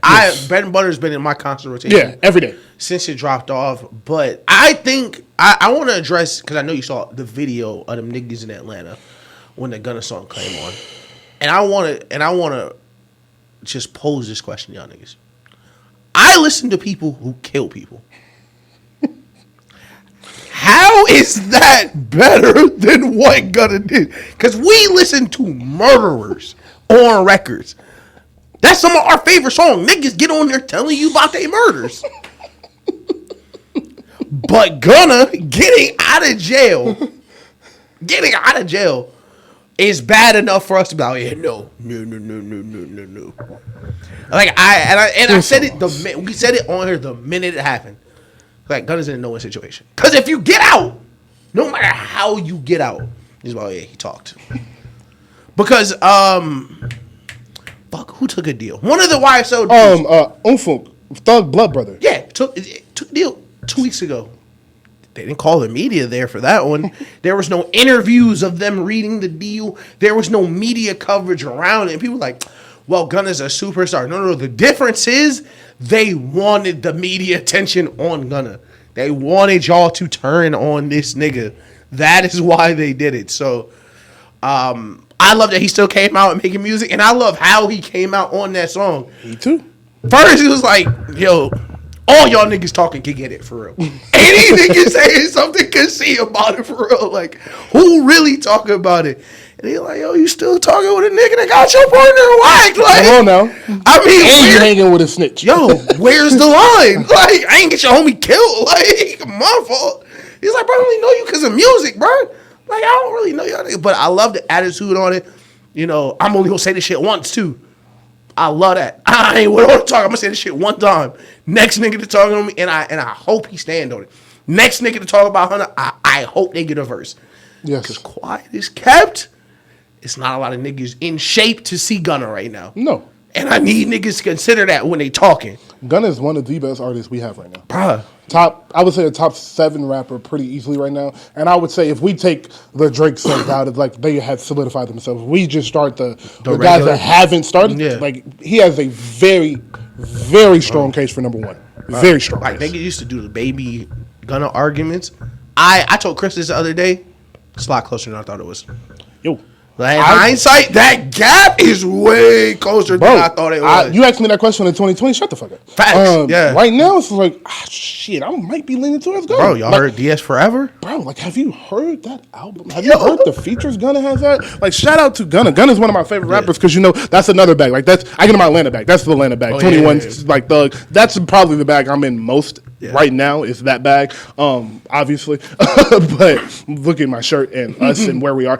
This is what I do. But shout out to Twins. But yeah, so I'm very excited to see Gunna what he does next, and that was my next question. Do you expect the album this year, or do you just expect another couple of singles to see how they perform? Because he got 2 million views in 12 hours, so it shows people gonna listen to the song. I haven't really looked to see where it's charting. I'm about to see if it charted or anything. But are you expecting a album, EP, mixtape, or anything from him? I think he'll get back to doing features, but I don't think there'll be anything major until this YSL stuff is done. Okay. And Thug was, the whole case is being moved under special circumstances. So the reason Thug was denied bail, Gunna was denied bail, is because the special circumstances was, all right, we're going to try this shit as soon as possible. Mm-hmm. We're going to speed up everything. Usually it'll take 2-3 years to get a case like this up. No, we're going to try to get it all done right now. So I think after special circumstances and the trial is done, because we are rapidly approaching, it's going to be closer than people think, where the trials really start. They were just doing jury selection a couple months ago. So I think after everything gets settled, because a lot of money has to move, depending on what's going to happen with this. Accounts need to be unfrozen. People need their jobs back, or the other side, which we won't even talk about, knock on wood. But I do think he'll be prevalent on other niggas' projects. Because I think there's a divide right now. It's either going to be niggas not fucking with Gunna and niggas who are. Mm-hmm. And I think he's going to lean heavy into the niggas that still are. And the niggas who not, get out the way. and don't say shit. Dirk, please don't say. Y'all got it. Dirk, you really got to stop. Let me turn. Dirk, you really got to stop right now because you making some enemies that you can't compete with, bro. No Kizzy. First it was YB, and you moved the day to your album. Now it's Gunna. You need to let's bring it back in. Let's lock in because you need to ask Drake. Don't make enemies. Let your enemies come to you. Thank you. Because you're fucking up bags. Because your biggest song got a Gunna feature on it right now. Bro. Like, okay, like I understand the street code. You not performing your biggest song at concerts now? That's bread. You fucking up money. Bro, like, shut up. Just shut up. Just shut up. Just be quiet.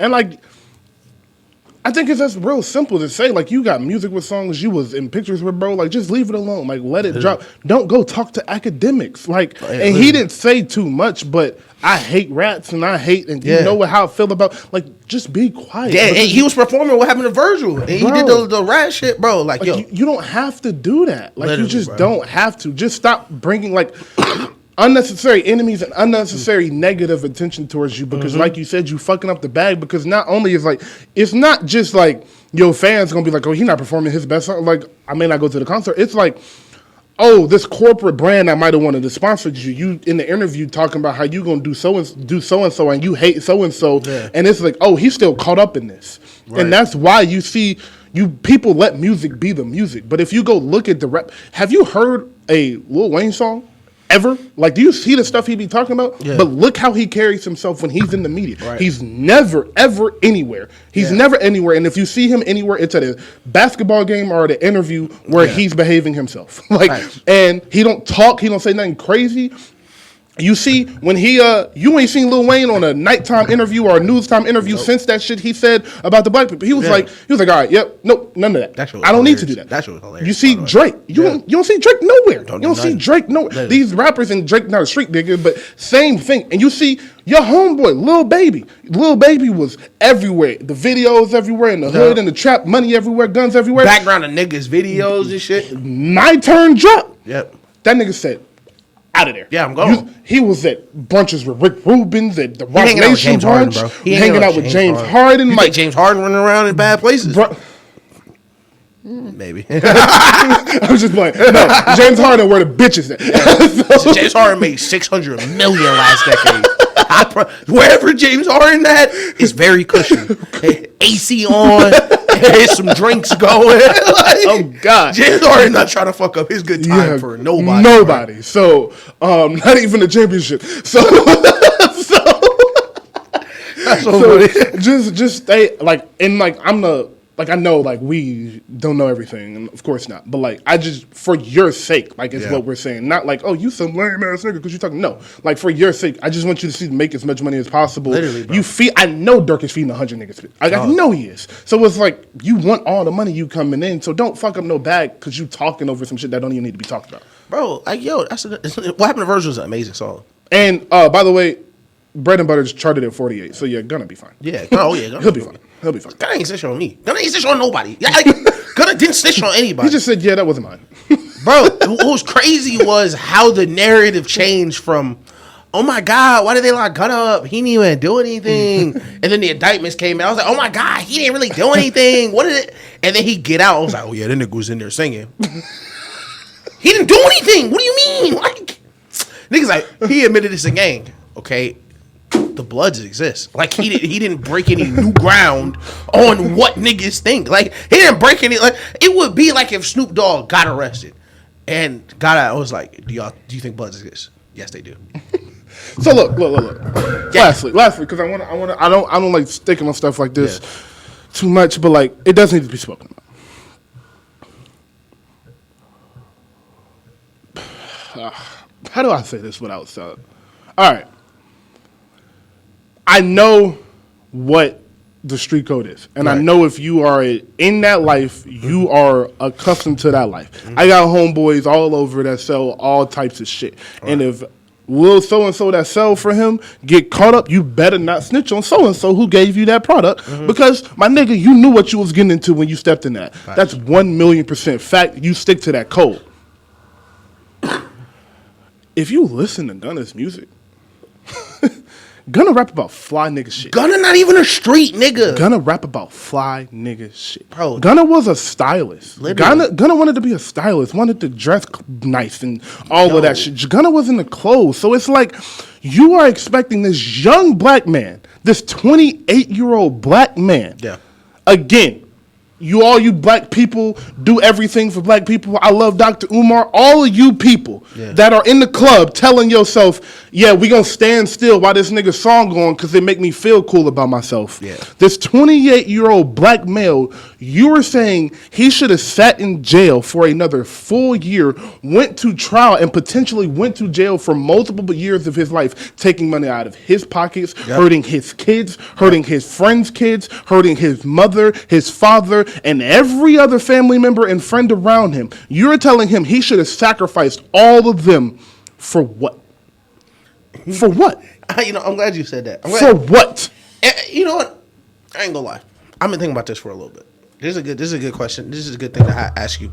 Because I really wanted to understand the side of the street code, right? And I saw a tweet and it made me think, why are black people the only people who find it, what is the word? Morally, it's better for me to sit in jail for some shit I didn't do and ruin my life than not do that. Why are we the only group that looks down on some shit like that? Because Gunna is not, like, if y'all niggas want to get into it, y'all read on the indictments, Gunna's not listed in any of them shits. Gunna wasn't doing any of that. Gunna wasn't a big boss. And if you in Atlanta, you knew that Thug used to pay Gunna and Lil Baby to stay in the studio and stay out the street and not do that shit. So why are we the only group that looks down on you for not ruining your life? So I am going to say this answer and not explain what this means because it's a topic for another day. Right. But the answer is because they won. That's a fact. Cut the shit right here. That's why. Like, and I don't want to get into that because we'll get emotional on one show one day and really explain what I mean by that. But if you're here with me, like, you know what I'm saying. They ran up the score too. They won. Yeah. And they ran up the score. Yeah. And I don't know if it's something we can come back from. Yeah. The shit I be seeing on Twitter hurts my heart, bro. Yo, like it hurts my heart. I be seeing shit. My nigga, last night. So me and Taylor get off work last night, and I'm like, "What you want to do?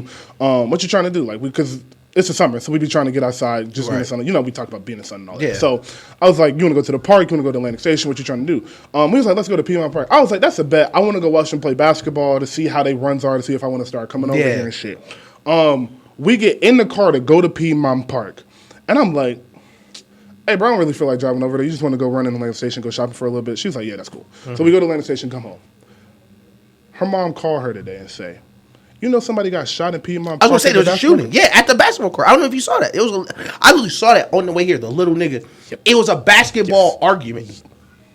My nigga, we are shooting each other at random. That's who was outside.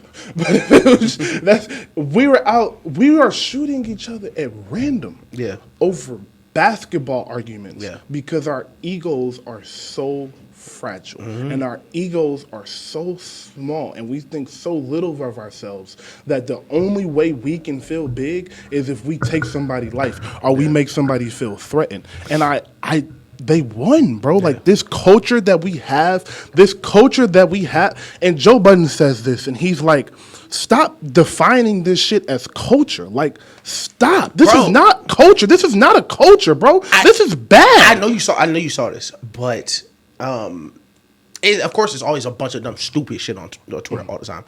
But there was one argument that I was dying at. It was this black lady. She had a dentist office, and they had a rule that like you can't come in your pajamas. Gotta have shoes on, and you can't wear like headgear, like bonnets and shit. My first thought was, okay, that's kind of understandable, especially at the dentist's office, because your head has to lay on that shit. They have to do a bunch of stuff. Your feet kicked up. I don't want your toes out while I'm working your feet. Cool. Pajamas are thin. Yeah, like, kids being here. Yeah. Literally, this is a medical facility. Like, you're not at Walmart. But instantly, niggas was like, yo, this is so anti-black. Da-da-da-da-da. I was like, Why when y'all think some lazy shit, which is leaving your crib at 3 p.m. in pajamas, no matter who you are, white or black, you on the way to the doctor's office at 3 p.m. in your sleep clothes? Like, you just rolled out of bed? That's some lazy shit. Why does that automatically get, oh yeah, that's black. That's anti-black. Like, that is my biggest problem, where niggas hear some dumb shit or some fucked up shit and be like, oh yeah, that's just black culture. No, it isn't. And the more we attribute to that, the lazier it is, because it's literally a cop-out. That's not black culture. That's lazy. And the thing is, it's this phrase. It's the bigotry of low expectations. Where the expectations are so low, even without having to do some racist shit, it's racist. It's like in high school, I had Newton, they were like, for the summer reading program, we're going to up the books or some shit like that. And he was like, that's anti-black. It's anti-black for niggas to... So everyone got to read, but why can't they read? That's the soft bigotry. Look, y'all niggas expect us to not be able to read. The little things y'all expect us to not be able to do is so frustrating, how that gets attested to black culture. And a lot of the pot of black culture has nothing to do with black people. Like, at all. Because it's shit that we didn't create. It's stuff that we didn't start. It's things that we've picked up, but we hold on to it like, oh yeah, that's just black culture. No, it isn't, bruh. Thank you. And we gotta be free from the idea of... And you know what? If you think it's black culture, then we need to free ourselves from the idea that every part of culture is okay. Excellent point. Every part of our culture is not going to be okay. Excellent point. We got to stop. We got to stop being okay with shit because niggas are black. It's basically what you're saying. Bro, yeah, it's not being okay with shit. We got to stop. We have to start thinking highly of ourselves. And I think something that is really important in this is, because if you are like me and you have been around and built relationships with people of other races, mainly white people, you are screaming at us right now, white people have this issue and Mexicans have this issue and blah, blah, blah, go down the list. Yes. If you go to Mississippi and see how some of the white people live, you'd be like, what in the fuck? Yeah, exactly. But do you know that they don't glorify that? Do you see the shit that we glorify and we think is cool? My nigga, I saw a video of an 11-year-old on the side of the street in front of a trap house rapping into a microphone about killing niggas. Yo. He was born in 2012. 2012, bro. And he's rapping about killing niggas. Niggas never had a chance. He don't even know what he's doing this for. It's just what he's seen and what we have glorified. And again, this is not a bash on rap music. We have never, ever, and will never, ever do that. This is a bash on our community. Yeah. It is not the rap music.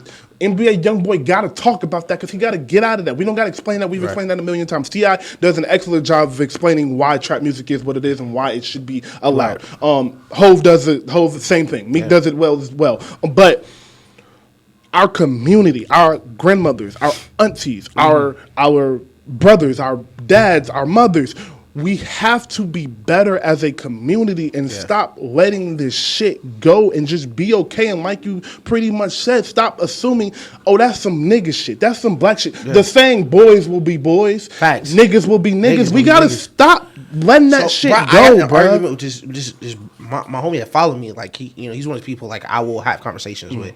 And I was talking about how, like, I think Lori Lightfoot, the mayor of Chicago, she's not gonna be the mayor. Like, they got a brand new mayor, but he's doing the same type of shit. And I was like, bruh, like, somebody in Chicago gotta flip this shit, because like black people should not have to live like this. Like, cause this is the most dangerous place, like, in the world, basically. Like, the most homicides in the world happen there every single year. And he was arguing. He was like, man, look at the population, look at all this. And I was like, yo, I understand. But we still can't be okay with it. We can't go, oh yeah, it's a lot of people in Chicago say they're just gonna die. No, that's not how black people need to live. Because that's not the case everywhere. We're too comfortable being like, that's just okay. We've taken survival instincts and tried to apply that in a non-survival situation. Like when we make the jokes about niggas eating chitlins and shit, it's like, bro, you are not supposed to eat that, bro. Like these were survival techniques that people had to adopt. Like you should not be living like this. You should not want to live like this. These people that had to live like this did not have a choice, bro. And we glorify it on the other way because when we're coming up, and especially in society today where everything is so, everybody has a label. Everybody is this, I'm this. Everybody has a label that they put on themselves. It's still only 3 forms of black people. It's still only the athlete, the rapper, the drug dealer. Like that, it's still only couple different black people you can be growing up. Either and now it's going to be an actor. Yeah, an actor. You were either, I'm a real smart dude, or I'm an athlete, or I do kind of these 2 things. Like, and people and of course, the drug dealer, thug nigga, hood nigga, all that. And people are trying to live up to one of these because that's the only examples they have. And that is the problem where the only examples that they have are, rapper, athlete, black people. And it was crazy because I saw this video where they were walking up to people, asking them people in your race that you looked up to as a kid, or people in your race that you modeled your life after. And, of course, white. That goes without saying, but Hispanics, people from overseas, they had like the people they named were like different type of people. Like some were actors, some were athletes, some were businessmen, and the black people, it was rappers, athletes, actors, and that's it. Like the average black kid outside of Obama could they name what is the example for them of a nigga who's not an entertainer, someone who's not playing in the NBA, or is not an athlete, or is not an actor? There's no model for that outside of these few lanes. And that's where especially we get caught up, especially these younger niggas, where they don't know which way to go. They don't know what options and opportunities there really are out there. So we run back the same shit. And I don't want to put all this blame on y'all, on not us. I don't want to put all this blame on us because, again, I started this off by saying they won. Yeah. They won. Oh, yeah, it's not something we did but to ourselves. Exactly. Facts. When I'm saying this is problems that were created by them that we have to fix, because obviously they created the problems. They're not fucking fixed the problems. One of the most important things that we have right now that I constantly see, and Charlene had a sign of it at the cookout, the system isn't broken. It was built this way. Yeah. It was built like this. Literally. It was built like this. The last thing I really want to say is that 2 things. One, we, as a people, we have to stop being content and complacent with where we are in life and assuming we can do no better because we have seen nobody else do better. That is important. That is why it's important you hear what Ish is saying and not just say, well, nigga, where the fuck else you want me to go look? Right. Yo, put a book in front of your kids and have him read about Ben Carson, or have him read about not about Barack Obama's presidency. Have him read about how Barack Obama got to where he got to. Have him read about Hov's business ventures and why Hov became who he was in business. And then go down the list and find more doctors and lawyers and businessmen. And it's a perfect. I don't want to cut you off, but show the other side of it. 6th grade, I will never forget this. Shout out Miss Pravat at Liberty Middle School. I'll never forget. She was my first language arts teacher in middle school. First day lessons plan, 6th grade. She put Lil Wayne on the screen when we walked in. And nigga sitting there like, fuck Weezy doing right here? Like the whole class, like the fuck is what you doing? And she get up and explain how actually smart Lil Wayne is, how actually intelligent, how he went to college, how he's an amazing rapper because he actually understands language. She broke down his degree and all that shit. Show people the other side. Like, that's important, man. We don't. A lot of people don't see the other side of that shit. Talk about Kobe Bryant knowing 6 languages. Facts. He knew 6 languages. Explain why he knew 6 languages. And we can go down the list. Kanye West, Yeezy is a $1 billion brand. Adidas just asked to sell his equipment again. Asked to sell his product again because they were losing money by removing him. Explain how powerful we are. Yeah. Explain how the culture, the good parts of the culture, of American culture, of world culture, of music. We are the forefront of music. We are the forefront of entertainment. We are the forefront of athletes. We, other than Messi and Ronaldo, we are the forefront of all of that. Explain why we are, and explain how we have upheld this standard. And it's not because niggas is out here shooting in the streets. It's not that. It's because niggas have dedicated their lives to this art, to this sport, to this business. Niggas have dedicated their lives to this entrepreneurial skill. They have dedicated their lives to this. So when you dedicate your life to something, and LeBron James is being in year 21, what do we say every week about LeBron? Every single time LeBron has getting brought up this show since November. What do we say? Nigga up $1 billion. He up $1 billion. You know why LeBron is still playing basketball and working out every day? Because he's not comfortable. You know why Steph Curry has 4 championships, 4 finals MVPs, on his way to $1 billion, and he's still working out every day? He's not comfortable. Kobe Bryant got out of the NBA, made $600 million.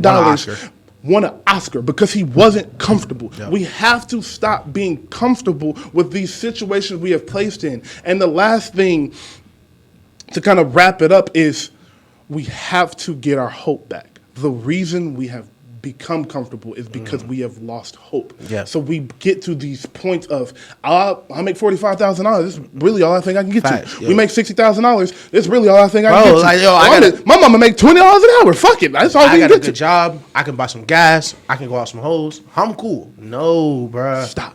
No, bruh. And my last thing will be, and I told this to my sister the other day, because my sister's raising kids, was when I was growing up, I grew up in a very my dad's very pro-black, very locked in, very history-oriented, wanted me to learn everything, and I did as I grew up. My dad was just like that. And I know your dad was the same way, where we did not learn black history in school in February. No. That is a problem. School, and parents in general now, and you see this with teachers.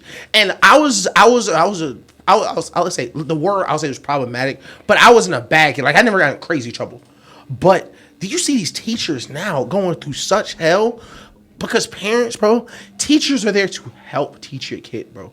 Stop making them raise your kid, bro. Mm-hmm. Teach them. The learning does not stop at school. And especially in our culture, that is where we keep falling behind in other cultures where you get home and school is still going. In these other cultures, you get home and you're learning more at home than you are at school. And that's not the case here. And that is a problem. School is not daycare. School is not, I'm going to drop my kid off here for the next 12 years and they'll figure it out. No. Important. And very important. And as much as we would want to put it on a t-shirt, because of course when you're in school, you want to put it on a t-shirt, but bruh, she's teaching 140 kids a day.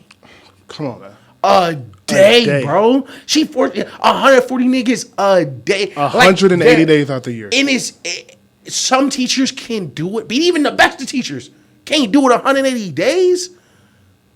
And now, especially with the internet, and it's so much different for kids growing up now, it feels like we do them such a disservice by just saying, oh yeah, teacher got it. Don't worry. You'll figure it out Monday morning at 8 a.m. Huge disservice, bro. Yeah. I'm glad you brought up that last point because, I give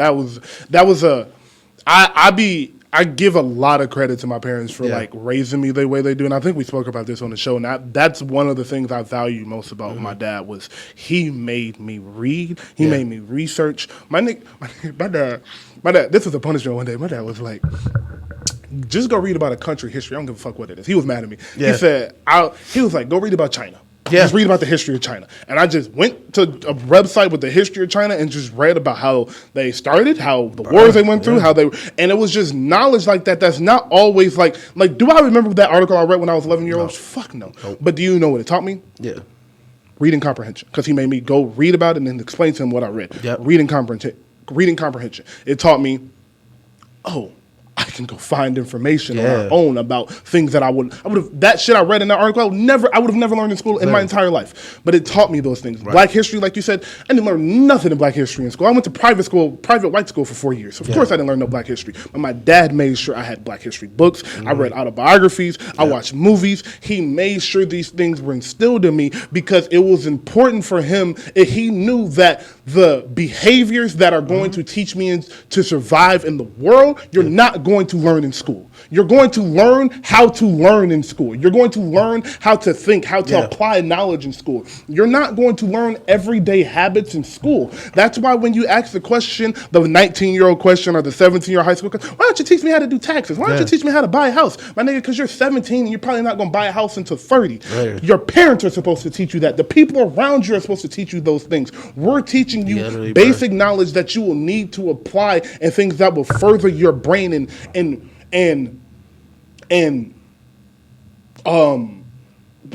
is the word I'm looking for? Fuck it. But it will just grow for lack of a better term, it will grow your brain and it will expand your knowledge. And the last thing I'll bring it back to my favorite thing, rapping.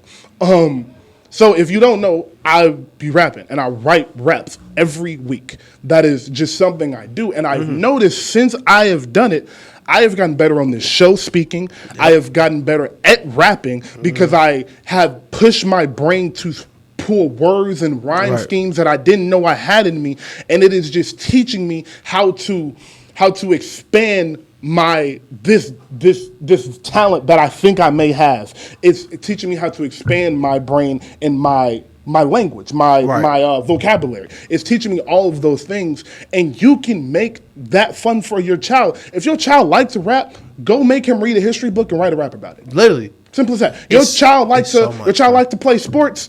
Tell him he can't go hoop until he learn this project. My dad used to do that with me. You can't go outside until you read this. It's so many ways to make shit fun for your kids or make shit educational for your kids and still have them be a kid and get the shit. You want to know what my dad did? He made me learn the rules. That's how he taught me sports. I told him I want to play football. He told me to learn the rules. That's funny, to prove that I wanted to play football. That's hard. and that's how you do it, bro. So this will be the last thing before we wrap up.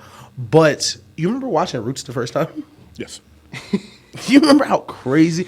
And I was literally just while you were talking, I was like, man, I don't think my nieces have seen Roots. No. Probably. I'm gonna make them watch that shit this week. You should. I'm gonna make them watch the entire. Have you seen all of Roots? Because I haven't seen all of Roots. Bro, I've seen most of it. But I got a DVD box set. Okay. Yeah. Okay. Yeah. We used to watch Roots. My mom used to just put Roots on the TV. Like, you gonna see this shit. Oh, God. Another one was a movie. What is it? Fuck the 13th Amendment on Netflix. I don't know if you've seen that one. That was a newer one. That was one of the ones that you sit your watch your shit and you sit up. Damn, what the fuck is crazy? That shit crazy, right? So yeah, that was another one that made me. It's just a bunch of knowledge I just have, and it's like right now I'm thinking, and it's probably stuff I know that I just haven't regurgitated. But when we get into real debate or real argument, I can really, or real just conversation, I can really spit out this knowledge just because it's been instilled in me over time. But yeah, we're gonna stop now. Yeah. It's been 20 minutes. Thank you. Gosh. Yeah, that was amazing. Appreciate y'all for listening. Again, like, subscribe, comment. Everything is in the bio, all our socials. Yep. Please like, subscribe, comment, follow on everything. Episode 37 is in the books. Episode 38 will be out on, I want to say that is I don't know what date it is. I think it's like the 18th. It'll be out Monday because we'll record on Sunday. So thank y'all for listening. Shout out to the twins, and y'all be safe. Yep.